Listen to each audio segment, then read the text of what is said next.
Adam itu bapak moyang kita. Dosanya satu, makan buah khuldi, dikeluarkan dari surga. Kita dosanya banyak, kepengen masuk,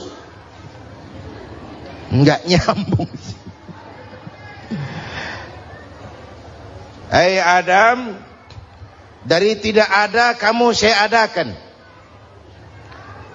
Saya perintahkan tinggal di surga. Merasa sepi sendirian, saya ciptakan Siti Hawa supaya kamu tenang. Kamu boleh nikmati semuanya. Ini boleh, itu boleh, ini boleh, itu boleh. Makan, makanlah yang kau mau. Minum, minumlah yang kau suka. Pakai, pakailah yang kau senang. Satu yang saya minta, jangan dekati pohon khuldi. Itu kau tidak sanggup, keluar. Diusir dari surga. Sujud Nabi Adam.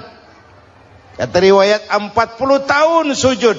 Membaca Rabbana zalamna anfusana wa illam taghfir lana wa tarhamna lanakunanna minal. Itu namanya istighfarnya Nabi Adam. Istighfar itu kan mengucapkan astagfirullah, basmalah, membaca bismillah. Jangan kayak teman saya disuruh banyak-banyak baca istighfar, benar-benar dia baca istighfar, istighfar, istighfar. Bukan itu maksudnya. Nah, maka salah satu amalan yang sangat dianjurkan di bulan Muharram ini memperbanyak istighfar. Tidak ada orangnya yang tidak. Ayo jujur, ini yang kumpul di sini ini semua, ada nggak yang nggak punya dosa? Yang merasa nggak punya dosa, ayo ke depan. Ada? Tidak ada. Setiap kita, entah kecil entah besar, sengaja terlupa, pasti mempunyai yang namanya khilaf dan salah. Dan Allah Tuhan kita bukan Tuhan pendendam. Allah Tuhan kita Tuhan yang ramah dan rahmah. Manusia, dosamu banyak, tapi ampunanku lebih banyak. Salahmu besar, rahmatku jauh lebih besar. Kau sujud di hadapanku, aku bangga melihatnya. Kau menangis di hadapanku, aku senyum melihatmu. Kau berjalan menujuku, aku berlari menyambutmu. Karena itu amalan yang sangat dianjurkan di bulan Muharram ini memperbanyak istighfar. Itu kalau istighfarnya Nabi Adam. Ada istighfarnya Nabi Yunus. Ibu kenal Nabi Yunus? Di mana kenalannya? So tahu. Nabi Yunus itu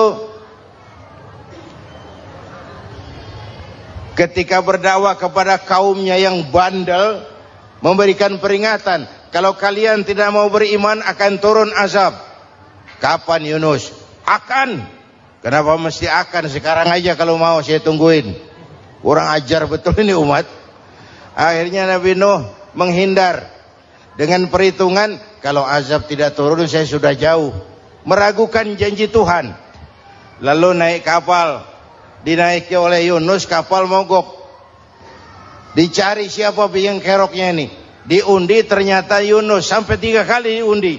Dibuanglah Yunus ke dasar laut. Ditelan oleh ikan nun atas perintah Allah. Telan itu Yunus. Jangan pakai dikunyah, rusak urusan. Telan saja, simpan di perutmu. Dibawa oleh ikan nun ke dasar lautan. Itu yang oleh Quran dikatakan bertemulah 3 macam kegelapan. Zulumatun salas. Gelapnya tengah malam, gelapnya di dasar laut, gelapnya di dalam perut ikan. Itu namanya peteng. Mbahnya gelap. Di perut ikan itulah Nabi Nuh sadar akan kesalahannya, meragukan janji Allah, meragukan janji Allah. Ia sujud di dalam perut ikan itu, membaca la ilaha illa anta subhanaka inni kuntu. Itu istighfarnya Nabi Yunus. Dibacakan istighfar begitu, ikan sakit perut pak. Di dasar laut kemana mau cari apotik? Dia naik ke permukaan, memuntahkan isi perutnya. Nabi Yunus keluar dengan selamat. Itu pun terjadi pada hari ke-10 bulan Muharram. Istighfar intinya itu. Itu amalan utama bulan Muharram, memperbanyak istighfar. Allah selamatkan Nabi Nuh dari bahtera banjir yang luar biasa, 10 Muharram. Allah selamatkan Nabi Ibrahim dari pembakaran Raja Namrus, 10 Muharram. Setelah Nabi Ibrahim itu menghancurkan berhala-berhala, Abrahat pulang mau ibadah, lihat Tuhannya berantakan, marah besar. Siapa yang menghancurkan Tuhan-Tuhan kita ini? Ada yang lapor, kami lihat Ibrahim. Tangkap. Belum ada bukti. Tangkap dulu yang penting. Bukti belakangan. Tangkap. Wah, dikerahkanlah aparat. Tangkap Nabi Ibrahim. Disidang langsung oleh Abrahat. Oleh Namrus maksud saya. Ibrahim, kau yang menghancurkan berhala-berhala kami ini, Tuhan-Tuhan kami. Siapa bilang? Ada yang lapor. Saya dengar enggak semua berhala itu hancur. Ada yang paling besar, angkat tangan, saya lihat ada kampak di tangannya. Barangkali yang besar itu iseng tuh, yang kecil-kecil dikampakin. Tanya aja sama dia, kamu gila? Kenapa? Masa kami disuruh nanya berhala? Nggak bisa jawab. Nggak bisa jawab. Lah kenapa disembah? Lebih gila mana sih? Tahu nggak bisa jawab kenapa disembah? Kurang ajar kamu Ibrahim. Bakar, dibakar. Ketika Ibrahim dilempar ke kobaran api yang menggunung, Allah perintah api, ya naru kuni bardan wa salaman ala Ibrahim. Hai api, dinginlah sampean. Api Madura waktu itu, Pak. Hai api, dinginlah sampean, selamatkan Ibrahim. Api tunduk kepada perintah Allah. Ibrahim masuk ke kobaran api, selembar rambut pun tidak terbakar. Kenapa? Apinya tunduk kepada perintah Allah. Kenapa? Karena Ibrahim orang yang takut kepada Allah. Api tunduk kepada perintah Allah. Kalau kita baca ayat itu, masuk ke api, mateng. Sudah hadirin yang saya muliakan, oleh karena itu selamatnya Ibrahim dari pembakaran Raja Namrud itu pun pada 10 Muharram, Yaumul Asyura, hari ke-10 dari bulan Muharram. Imedia. Bapak Ibu hadirin hadirat yang saya cintai, sebagian kecil tentang Nabi Adam, Nabi Ibrahim dan Nabi Yunus, tapi saya belum menceritakan tentang Nabi Nuh tadi. Mengulang kaji. Nabi Nuh salah seorang rasul yang masuk ulul azmi 5 besar. Karena memang perjuangannya menggambarkan satu usaha yang ulet dan luar biasa. Beliau diberi umur 950 tahun. Lalu berdakwah selama 900 tahun. Sore, pagi, siang, malam. Dapat pengikut tidak lebih 80 orang. Rata-rata 10 tahun satu. Kalau saya minta berhenti aja jadi nabi, Pak. Ustadz mana masih mau buka pesantren? 10 tahun buka pesantren, yang nyantri cuma 1. Pedagang mana yang masih mau dagang? 10 tahun dagang, yang beli 1. Pimpinan partai mana yang masih mau kampanye? 10 tahun buka partai, yang nyoblos 1. Bangkrut. Umatnya bandel, kurang ajar, durjana, bajingan, tengik. Umatnya Nabi Nuh ini kalau diceramahi, telinganya ditutup dengan tangannya. Nabi Nuh akhirnya rekes.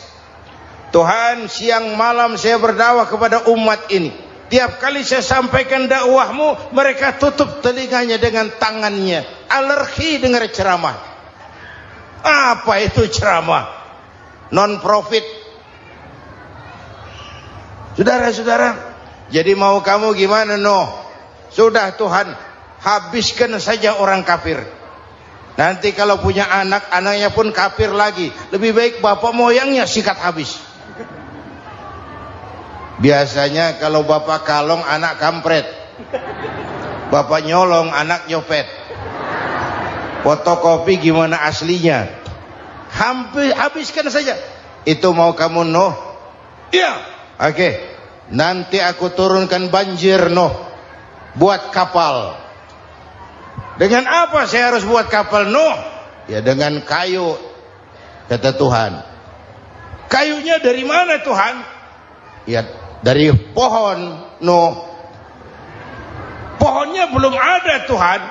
Ya tanam dulu Nuh. Bikin kapal kayunya nanam pohon. Apa artinya? Perjuangan perlu kesabaran. Sukses itu ada prosesnya. Nggak bisa simsalabim abracadabra lalu kita mau sukses. Semua ada prosesnya. Walaupun kenyataannya begitu. Sukses banyak bapaknya, gagal itu yatim. Kalau kita sukses banyak yang ngakuin. Yang baru ketemu pakai manggil encing. Ketemu baru. Tapi sukses banyak bapaknya. Gagal yatim, nggak ada yang mau ngakuin kalau kita gagal itu.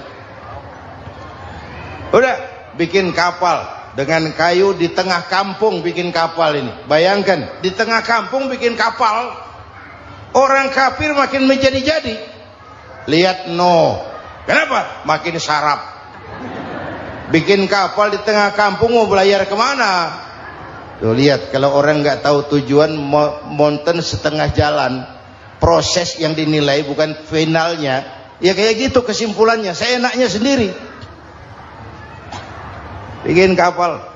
Kapal mendekati selesai. Ini orang kafir rame-rame datang ke kapal Nuh. Mau apa? Buang najis. Sakit perut berangkat ke kapal Nabi Nuh. Nongkrong. Dapat 2-3 tumpuk pulang. Penuh lantai kapal dengan najis manusia. Inilah perjuangan. Bukan jalan raya lurus bertabur bunga di kanan kirinya. Banyak ondak dan duri, fitnah, caci maki, antipat, segala macam. Nuh. Ada orang tua dasar kafir, kurang ajar, sudah stroke berangkat juga ke kapal Nuh. Mau buang najis, pincang-pincang digotong orang. Selesai buang najis dia bangun mau pulang, pegangan tiang kapal terpeleset jatuh di atas tumpukan najis. Terjadi keajaiban, yang stroke-nya sembuh. Lumpuhnya hilang, berangkat digotong-gotong pulang, jalan gagah sekali. Tapi orang kampungnya heran, ente sudah sembuh? Sudah. Berobat di mana? Kok begitu paten? Di kapal Nuh. Masih banyak.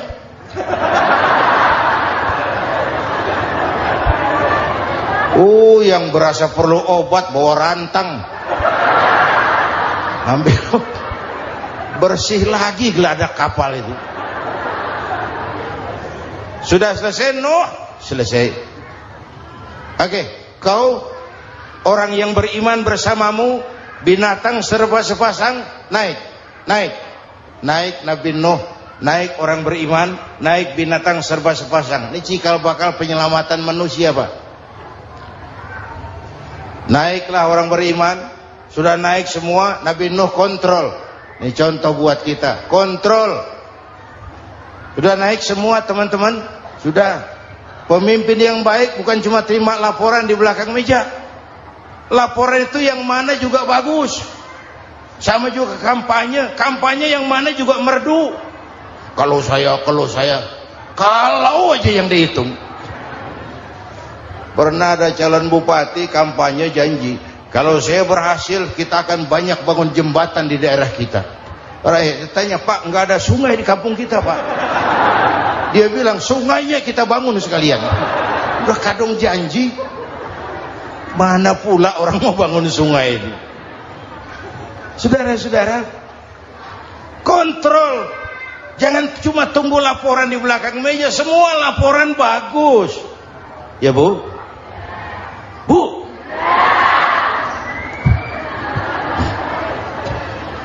Nabi Nuh kontrol. Sudah naik semua? Sudah Nuh. Pulan bin Pulan naik Nuh. Paimin bintu Kijo. Naik, kami lihat naik.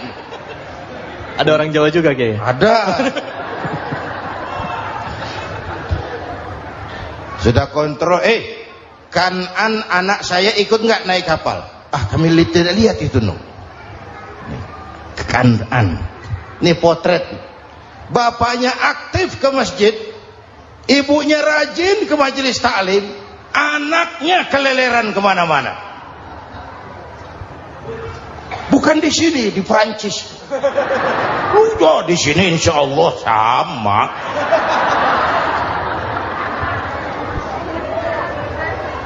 Nuh karena sayang anak, Nuh karena cinta anak, Nuh karena tanggung jawab anak, cari naik ke atas kapal. Lihat Kan'an, anak saya, nggak lihat Nuh.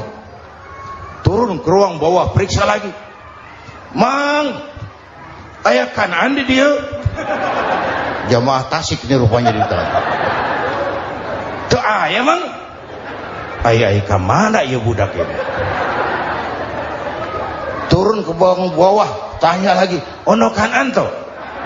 Ora nano raketo. Rombongan Jawa Tengah. Naik ke atas buritan. Dari buritan kelihatan ternyata Kan'an tidak ikut naik kapal, kumpul di darat bersama orang kafir. Ini potret kita sekarang. Kumpul sama orang kafir, hanyut anak-anak kita, ditelan budayanya orang kafir, ditelan tradisinya orang kafir, ditelan pergaulannya orang kafir. Nuh karena sayang anak dari atas manggil. Dalam Quran dijelaskan itu.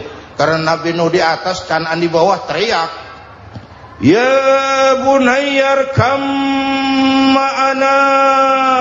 Begitu dalam Quran ayatnya. Cuma ini pakai gaya memanggil supaya kelihatan ke gambar, kira-kira Nuh manggilnya begitu. Ini namanya gaya dakwah, Pak. Kalau ceritanya datar nggak menarik. Maka Nuh memanggil Kan'an, ya bunayyar kam ma'ana. Kata yang dengar, ini gaya orang manggil, ya bunayyar kam ma'ana. Kan'an kesini nak, naik kapal sama papi. Kata Kan'an di bawah itu, enggak mau papi, John di sini saja. Kata Nuh, jangan nak, Allah sedang murka, akan turun banjir. Kalau datang banjir papi, sa'awi ila jabalin ya'simuni minal ma', saya akan naik ke gunung tinggi yang bisa menyelamatkan saya dari banjir. Kan'an naik ke gunung, gunung dihantam banjir, Kan'an mati sampai sekarang. Yang kelima, Nabi Musa, kisah Muharramnya ini. Lahir dalam kondisi yang sulit karena Fir'aun mimpi akan lahir seorang anak dari keturunan Bani Israel yang akan menghancurkan kerajaannya. Kata Fir'aun, sudah lahir belum anaknya? Belum. Kalau gitu mulai malam ini laki-laki dilarang bergaul sama istrinya. Semua perempuan hamil di bawah pengawasan negara. Mulai hari ini kalau lahir anak laki-laki terutama Bani Israel, penggal.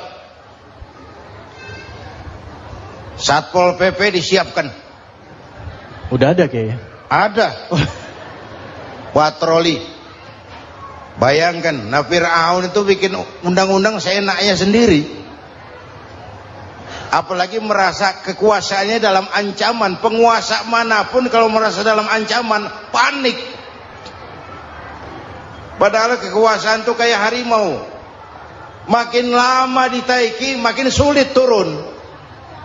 Kenapa? Karena macannya makin lapar. Naik terus capek, turun dimakan harimau. Serba sulit. Saudara-saudara, kalau kita mau belajar dari Pak Harto, saya melihat kekurangan Pak Harto cuma satu, terlambat berhenti.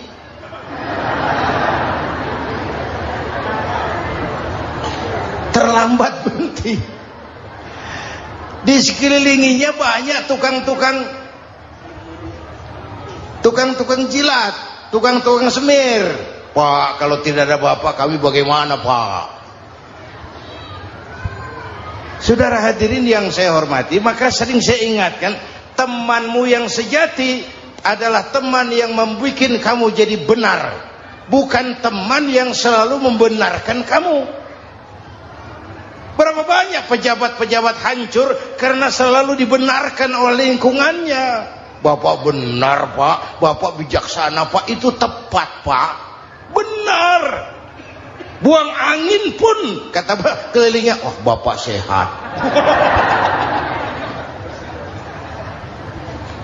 Temanmu yang sejati, teman yang bikin kamu jadi benar, bukan teman yang selalu membenarkan kamu. Bapak Ibu hadirin yang saya hormati, tapi kehendak Allah terjadi. Lahirlah Musa. Bayinya dihanyutkan di sungai Nil. Bayi sudah menderita, dihanyutkan di sungai Nil. Dan akhirnya besar di lingkungan istana Fir'aun. Diriwayat oleh Ratu Aisyah, perempuan Fir'aun, setelah mulai berjuang, terjadilah itu. Musa dan pengikutnya dikejar oleh Fir'aun. Sampai di tepi laut, Allah wahyukan Musa, lempar tongkatmu ke laut. Dalam kondisi darurat, mukjizat tiada jalan. Kondisi darurat. Kalau tidak, mukjizat itu maunya Allah, bukan maunya Nabi. Nabi nggak kuasa. Allah yang mau. Tapi hidup Nabi bukan mukjizat, manusiawi. Tidak mentang-mentang ada mukjizat tongkat, tiap sulit main tongkat, nggak usah berjuang kalau begitu. Itu darurat menyelamatkan umat. Tongkat dilempar ke laut, laut terbelah. Laut terbelah. Itu secara visualnya bisa kita lihat dalam film The Ten Commandments. Udah nonton belum? Urusan nonton kalah sama Ustadz bagaimana sih? Ten Commandments, 10 firman Tuhan. Tekniknya bagus loh. Bagaimana laut terbelah. Musa lewat, Fir'aun mengejar. Musa sampai di ujung sana, Fir'aun masih di sama tengah perjalanan. Laut nutup kembali. Laut menutup kembali, Fir'aun tenggelam. Cengap-cengap di lautan. Begitu nafas sampai di tenggorokan, Fir'aun sambil cengap-cengap itu, amantu bi Rabbi Musa wa Harun. Duh, kalau begini mah saya juga percaya sama Tuhannya Musa. Malaikat maut jengkel, goblok loh. Terlambat sekarang. Ditenggelamin terus. Modar. Musa selamat. Fir'aun mati. Jenazahnya, jasadnya terdampar di pinggir laut. Beberapa waktu kemudian ditemukan orang, dimumi, dibalsem, diawetkan. Itu sesuai janji Quran. Wa kadzalika nunajjika bi badanika litakuna liman khalfaka ayah. Kami selamatkan badan kamu agar jadi pelajaran bagi orang-orang sesudah kamu nanti. Janji Quran tepat. Janji itu 14 abad yang lalu. Jasad Fir'aun ditemukan, dimumi, diawetkan, dibalsem di bawah nama Farao Ramses II. Sekarang tersimpan di Museum Negara di Mesir. Kapan-kapan nanti ibu main ke Mesir, mampir. Naik ojek paling berapa itu? Oh, orangnya tinggi, hidungnya mancung, pokoknya pantaslah jadi Fir'aun. Selamatnya Musa di kejaran Fir'aun di ujung sana itu terjadi pada hari ke-10 bulan Muharram, yang oleh orang Nasrani diperingati dengan hari raya Paskah. Mereka melaksanakan puasa, mensyukuri nikmat keselamatan dari kejaran Fir'aun. Makanya kalau kita ikut puasa di bulan Muharram, bukan mengikuti syariatnya Nasrani, salah. Karena Nabi mengajarkan, itu sumbernya. Bukan ikutan sama ibadahnya Israel. Tapi memang agama ini kan merupakan mata rantai. Datang Rasul baru melengkapi Rasul sebelumnya, datang Rasul baru melengkapi Rasul sebelumnya. Mata rantai yang berkaitan. Setelah Muhammad selesai, selesailah tugas Nabi dan Rasul. Selesailah misi Nabi dan Rasul. Tidak ada Nabi lagi sesudah Nabi Muhammad. Itu harga mati, titik. Gak ada kompromi. Siapapun sekarang ini nggak datang ngaku jadi Nabi, wajib tidak percaya. Wajib tidak percaya. Tapi kaitannya memang kita bilang Nasrani, orang bahasa Arab, bahasa Ibraninya Nazaret,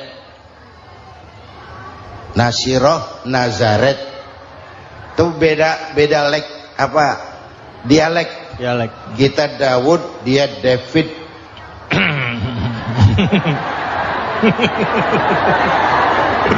Ibrani. Kita Ali, dia Alek. Kita Sulaiman, dia Solomon. Kita Camat, dia Comot. ini yang ngomong ini comot sembarang. Imedia. Bapak dan Ibu jamaah yang saya cintai, pertanyaan pertama, hijrah qalbiyah. Ada hijrah badaniyah, hijrah fisik yang dilakukan Nabi dan sahabat dari Mekah ke Madinah. Itu hijrah badaniyah. Ada hijrah qalbiyah, hijrah hati. Dan ini yang kita perlukan sekarang. Karena refleksinya akan membias kepada alur kehidupan. Kalau hati kita mau berhijrah, fisik akan mengikuti. Hijrah dari tempat, dari malas ibadah menjadi rajin ibadah. Hijrah dari maksiat kepada yang ma'ruf, dari berpecah belah menjadi bersatu. Hijrah seperti itu yang sangat kita perlukan. Apalagi masyarakat ini paternalistik. Kita harus hijrah mental sekarang ini. Maka yang disampaikan tadi benar. Seorang ketua MK siap mengundurkan diri kalau terbukti anak buahnya terlibat suap. Itu walaupun siap, tapi sudah angin segar buat rakyat. Bahwa masih ada banyak insya Allah pejabat kita yang punya harga diri. Walaupun ada juga pejabat kita yang muka tembok, kulit badak, kuping kebo. Muka tembok, kulit badak, kuping kebo. Biasanya kalau kereta api tabrakan di negara-negara maju, Menteri Perhubungannya mundur. Di kita petugas palang pintu dipecat. Jauh sekali menteri sama petugas palang pintu. Yang benar-benar diadili yang krocok-krocok, kopral-kopral itu. Padahal hadisnya jelas, ar-rashi wal murtashi finnar. Yang nyuap dan yang nerima suap, dua-duanya neraka.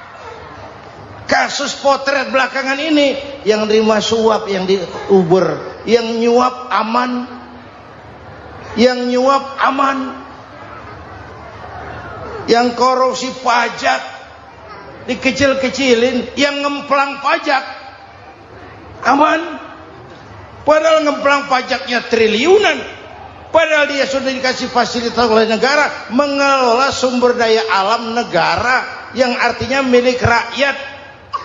Dia harus bayar pajak, uang pajaknya dikumpulkan bagi sebesar-besar kemakmuran rakyat. Itu tindakan merugikan rakyat. Karena itu betul, saya setuju, hijrah qalbi yang perlu kita lakukan sekarang. Hijrah hati. Kita ini bangsa Indonesia, seperti timnas. Timnas sekarang anak-anak muda sudah berani pakai baju PSSI. Iya. Kenapa? Menang. Coba kalau kalah terus, nanti menang. Tapi bangsa Indonesia itu memang seperti timnas, namanya kesebelasan. 11 orang. Walaupun ada pemain bintang, ya ada presiden, gubernur, menteri, itu bintang-bintang. Tapi bintang baru ada artinya kalau dibantu 10 pemain yang lain. Cristiano Ronaldo, siapa itu? Penyerang tengah Real Madrid. Wah. Bintang. Lionel Messi. Siapa lagi? Barcelona. Bercelana.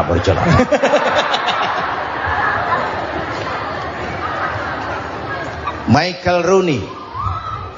Bintang Manchester United.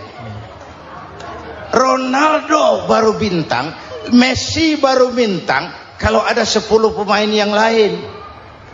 Bagaimanapun hebatnya Cristiano Ronaldo, kalau sendirian lawan satu kesebelasan, babak belur. Itulah kita, bangsa Indonesia. Kita satu kesebelasan, harus saling memperkuat.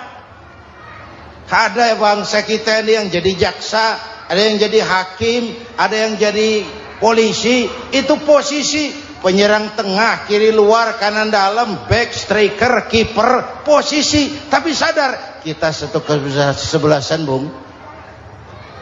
Jangan bikin gol ke gawang sendiri. Kalau punya bola bagus, operan dong sama temannya. Yang bisa menciptakan gol, operan. Ada yang jadi pengusaha besar, bagus boleh. Punya untung besar, operan.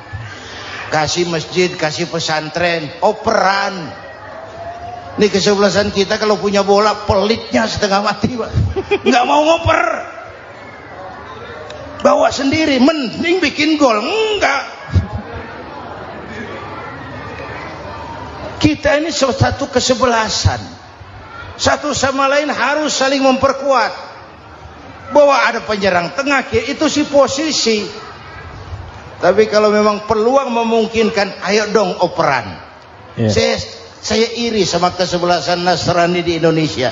Mereka kalau punya bola, operannya cakep. Gereja cepat selesai, rumah sakit Kristen cepat selesai. Kenapa? Operannya bagus. Kita ini kalau punya bola bawa sendiri, nggak mau ngoper. Maka masjid nggak selesai-selesai. Madrasah banyak yang bocor. Rumah sakit Islam kalah bersaing. Kenapa? Operannya berat.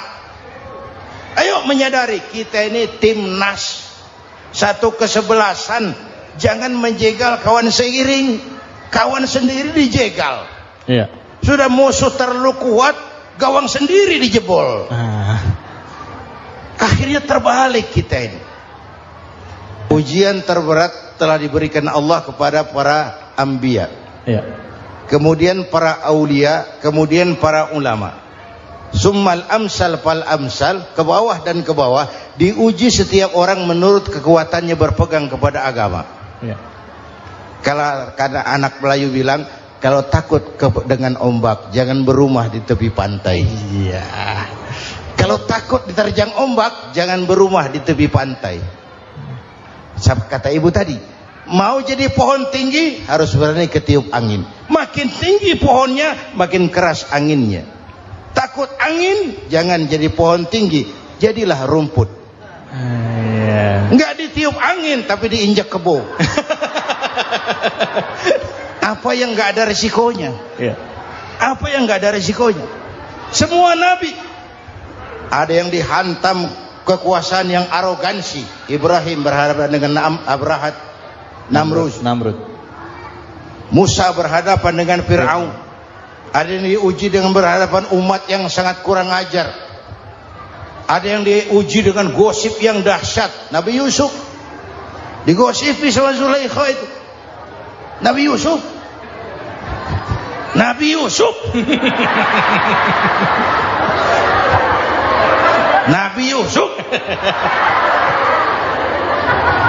Yang namanya gosip itu kan menyebarkan keburukan orang. Kalau benar saja hukumnya ghibah. Kalau salah hukumnya fitnah. Fitnah lebih bahaya dari pembunuhan. Benarnya ghibah, salahnya fitnah. Saudara hadirin yang saya hormati, jadi resiko itu biasa. Tidak ada yang tanpa resiko. Kalau takut ombak, jangan berumah di tepi pantai. Tinggal bagaimana kita menyikapinya. Kalau kita dewasa, ini bagian ibadah saya kurang. Mungkin karena dia omongin orang, tambah pahala saya. Mungkin karena dia omongin orang, tambah pahala saya. Maka saya ngadepi gosip sepatah pun saya nggak ngomong. Saya cicing wae cicing. Saya percaya masyarakat tuh punya filter. Amin. Saya percaya Tuhan tuh nggak tidur.